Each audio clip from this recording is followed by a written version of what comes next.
সন্ধান নাই মদ ঘূৰিয়াত সংঘটিত হোৱা এই ভয়ংকৰ পথ দুৰ্ঘটনাটোৰ যিজন চালক আছিল শামীম আহমেদৰ এজন যুৱক যিজন যুৱকৰ সৈতে তিনিগৰাকী যুৱতী গৈছিল যি তিনিগৰাকী যুৱতীয়ে সেই ভয়ংকৰ পথ দুৰ্ঘটনাটোত তেওঁলোকে প্ৰাণ হেৰুৱাব লগা হ'ল আৰু তিনিটা পৰিয়ালত এটা শোকাকুল পৰিৱেশ কিন্তু তাৰ পৰিৱৰ্তে এই ঘটনাস্থলীৰ পৰা পলায়ন কৰা এজন শামীম আহমেদ যিজনে নিজকে বিভিন্ন ধৰণে পৰিচয় দিয়ে কেতিয়াবা নিজকে বিল্ডাৰ হিচাপে পৰিচয় দিয়ে কেতিয়াবা এজন বিজনেছমেন হিচাপে তেওঁ পৰিচয় দিছিল বিভিন্ন পৰিচয় আছে কিন্তু হঠাৎ সেই গেট হাস্পতালৰ পৰা অন্তৰ্ধান হোৱা এজন শামীম আহমেদ ক'ত লুকাই আছে ক'ত পলাই আছে এতিয়ালৈ কিন্তু নুনমাটি আৰক্ষীয়ে তেখেতৰ সন্ধান লাভ কৰিবলৈ সক্ষম হোৱা নাই তেখেতৰ মোবাইলটো অফ আছে তেখেতৰ লোকেশ্যন পোৱা নাই এজন অত্যন্ত ৰহস্যময় যুৱক যিজনৰ ঘৰ আগৰতলাত বুলি জানিব পৰা গৈছে আৰু লগতে জয়ানগৰ অঞ্চলত এটা ফ্ল্যাটত থাকে এজন শামীম আহমেদ আৰু মদ ঘূৰিয়াত যেটো পথ দুৰ্ঘটনা সংঘটিত হ'ল সেই বাহনখন সেই অভিশপ্ত বাহনখন চলাই আছিল এজন শামীম আহমেদে কেনেকৈ পথ দুৰ্ঘটনাটো সংঘটিত হ'ল তাক লৈ বিভিন্ন ধৰণৰ ৰহস্য আছে কাৰণ যেটো সিসিটিভি ভিজুৱেল আৰক্ষীয়ে লাভ কৰিছে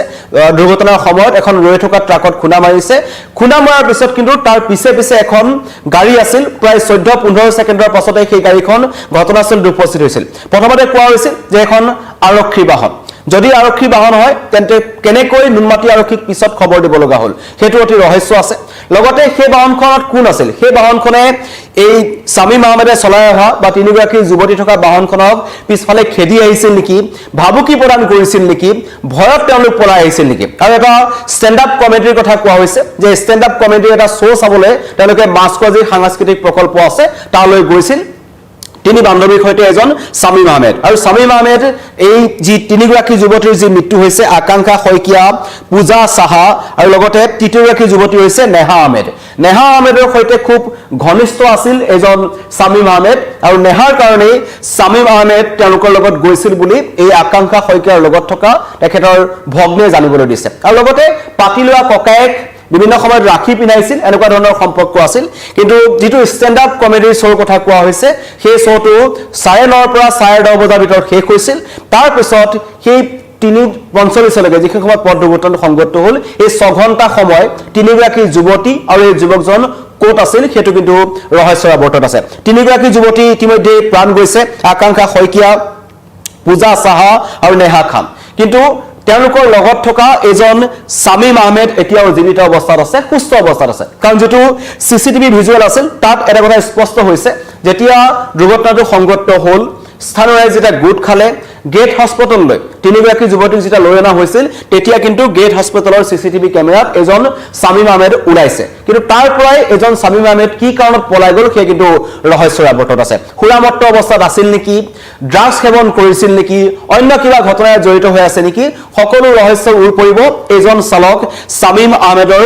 সন্ধান পালে কিন্তু অতি ৰহস্যজনক কথা যে 24 ঘণ্টা উকলি গ'ল এতিয়ালৈকে নুনমাটি আৰক্ষীয়ে এজন শামীম আহমেদৰ কোনো ধৰণৰ সন্ধান উলিয়াবলৈ সক্ষম নহ'ল এওঁৰ ওপৰত সকলোৰে সন্দেহ আছে কাৰণ তেওঁ কেতবোৰ ভুৱা পৰিচয় দিছিল বুলি একাংশই জানিবলৈ দিছে নিজকে কেতিয়াবা বিল্ডাৰ হিচাপে পৰিচয় দিছিল কেতিয়াবা ব্যৱসায়ী হিচাপে পৰিচয় দিছিল আৰু কেতিয়াবা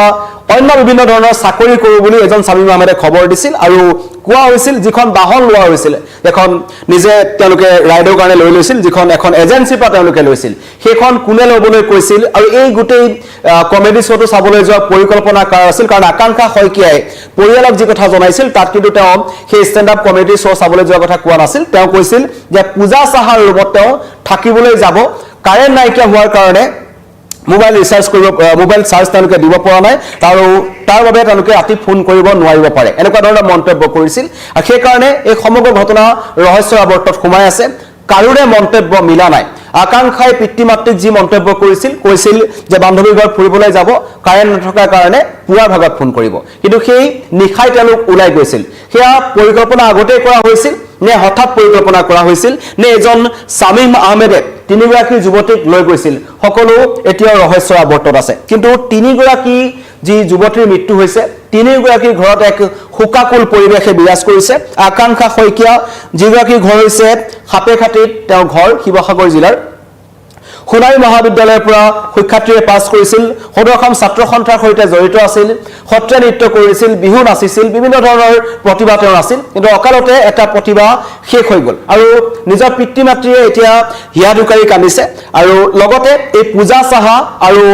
যিগৰাকী তৃতীয়গৰাকী যুৱতী বঙাইগাঁৱৰ নোৱাপাৰ আমিনা আহমেদ তেওঁলোকৰ ঘৰটো হুকাকুল পৰিৱেশে বিৰাজ কৰিছে কিন্তু তাৰ পাছতো অতি ৰহস্যজনকভাৱে পলাই আছে এজন শামীম আহমেদে কি কাৰণত পলায়ন কৰিব লগা হ'ল সেয়া এতিয়াও ৰহস্যৰ আৱৰ্তত আছে বিভিন্নজনে মন্তব্য কৰিছে যে শামীম আহমেদে সুৰামত্ত অৱস্থাত আছিল সুৰাৰ লাগি থকাৰ কাৰণে ধৰা পৰাৰ ভয়ত তেওঁ পলায়ন কৰিছে এয়া এক প্ৰথমতে মানুহে সন্দেহ কৰিছিল কিন্তু পিছৰ পৰ্যায়ত যেতিয়া আকাংক্ষা শইকীয়াৰ লগত থকা ভগ্নীয়ে জনাইছিল যে শামীম আহমেদৰ পৰিচয় বিভিন্ন ধৰণৰ পৰিচয় তেওঁ দিছিল আৰু খুব ভাল এজন যুৱক নাছিল বুলি তেওঁ মন্তব্য কৰিছিল সেই তাৰ পাছতে কিন্তু সমগ্ৰ ঘটনাটো ৰহস্যৰ মাজলৈ গৈছে যে গেট হাস্পতালত পূজা আকাংক্ষা আৰু নেহাক এৰি কি কাৰণত এজন শামীম আহমেদে পলায়ন কৰিলে সেয়া ৰহস্যৰ আৱৰ্তত আছে আৰু লগতে 14 ছেকেণ্ডৰ মূৰত সিসিটিভি ভিজুৱেলটো দেখাৰ পাছত তাত যি গাড়ীখন উপস্থিত হৈছিল সেইখন গাড়ী কোৰ আছিল সেইখন গাড়ীয়ে তেওঁলোকক খেদি আহিছিল নেকি আৰু কি কাৰণত তেওঁলোকে এই মদগুৰিয়া দিশটোলৈ আহিব লগা হ'ল কাৰণ এই যুৱতী দুগৰাকীৰ ঘৰ হৈছে গড়চুকত তেওঁলোকৰ যাব লাগিছিল উলুটা দিশে কিন্তু আহিছিল তেওঁলোকে মদগুৰিয়াৰ দিশে তেওঁলোকে কি কাৰণত আহিছিল সেয়া ৰহস্য আৱৰ্তত আছে কিন্তু এজন শামীম আহমেদ যিজন আগৰতলাৰ যুৱক বুলি জানিব পৰা গৈছে আৰু গুৱাহাটীত যি জয়ানগৰ বুলি অঞ্চল আছে তাত তেওঁ এটা ফ্লেটত আছিল আৰু এজন শামীম আহমেদ কোট পলাই আছে নুনমাটি আৰক্ষীৰ হাতত কিন্তু তাৰ কোনো তথ্য নাই 24 ঘণ্টা পাৰ হৈ গৈছে সমগ্ৰ ৰাজ্যজুৰি প্ৰতিক্ৰিয়া হৈছে এতিয়াও সেই অভিশপ্ত বাহনখন যি গীতানগৰ থানা আছে গীতানগৰ থানাৰ সন্মুখত পৰি আছে আৰু ইতিমধ্যে বাহনৰ গৰাকী তথা যেটো সেলফ ড্ৰাইভৰ কাৰণে যোনটো এজেন্সিৰ পৰা তেওঁলোকে গাড়ীখন লৈছিল তেওঁলোকৰ সৈতেও আৰক্ষীয়ে তদন্ত কৰি আছে কিন্তু আৰক্ষীয়ে বিচাৰি আছে শামীম আহমেদক পালেহে সমগ্ৰ ঘটনাৰ ৰহস্যৰ উৰ পৰিব কোনে লৈ গৈছিল কি সম্পৰ্ক আছিল যুৱতী তিনিগৰাকীৰ সৈতে তেওঁৰ ইমান এটা ব্যৱসায়িক ব্যস্ততাৰ মাজত কেনেকৈ তিনিগৰাকী যুৱতীক সময় দিছিল বা সেই ষ্টেণ্ড আপ কমেডি শ্ব'টো যি টাইমিং কৰা হৈছে যে 10:30 মানৰ পৰা 11 বজাৰ ভিতৰত শেষ হৈছিল 11 বজাৰ পৰা শামীম আহমেদ আৰু এই তিনিগৰাকী যুৱতী কোট ঘূৰি ফুৰিছিল তেওঁলোকে সুৰাপান কৰিছিল নেকি সুৰামত্ত অৱস্থাত বাহন চলাইছিল নেকি সকলো কিন্তু তদন্তত ওলাব যেতিয়া এজন শামীম আহমেদক ধৰিব পাৰিব আগৰতলাৰ ঘৰ বুলি কোৱা হৈছে আৰু তেওঁৱে কিন্তু অতি ৰহস্যজনকভাৱে এই আকাংক্ষা শইকীয়াৰ ভগ্নীক খবৰ দিছিল লগতে এই যি পূজা সাহা আৰু নেহা খানৰ ভাতৃক তেওঁ ফোন যোগে প্ৰথমতে খবৰ দিছিল যে আমাৰ এক্সিডেন্ট হৈছে আৰু সেই ফোনটো কৰাৰ পাছতেই কিন্তু শামীম আহমেদে নিজৰ মোবাইল ফোন অফ কৰিছিল যি ফোন এতিয়ালৈকে তেওঁ অন কৰা নাই যাৰ বাবে গীতানগৰ আৰক্ষী যি অনুসন্ধান কৰি আছে মহানগৰ যানবাহন আৰক্ষী তেওঁলোকৰ ফালৰ পৰা কোৱা হৈছিল যে তেওঁ মোবাইল লোকেশন ট্ৰেচ কৰিবলৈ চেষ্টা কৰি থকা হৈছে কিন্তু বন্ধ হৈ থকাৰ কাৰণে প্ৰকৃততে এজন শামীম আহমেদ কোট লুকাই আছে কাৰ্ড কোট আত্মগোপন কৰিছে সেয়া কিন্তু এতিয়ালৈকে ধৰিব পৰা নাই ৰহস্যৰ কথা আছে কাৰণ ইয়াত এই যুৱকজনে ৰহস্যৰ আৱৰ্তত আহিছে আকাংক্ষা শইকীয়াৰ ঘৰত মিছা মাতিছিল পূজা শইকীয়াৰ ঘৰত মিছাকৈ কৈছিল নেহা খানৰ অতি ঘনিষ্ঠ আছিল এজন শামীম আহমেদ আৰু দুৰ্ঘটনা সংঘটিত কৰাৰ পাছত হাস্পতালৰ পৰা পলাই গৈছিল শামীম আহমেদ 24 ঘণ্টা উকলি গ'ল এতিয়ালৈকে কিন্তু শামীম আহমেদৰ কোনো সন্ধান লাভ কৰিবলৈ সক্ষম হোৱা নাই আৰক্ষী ধন্যবাদ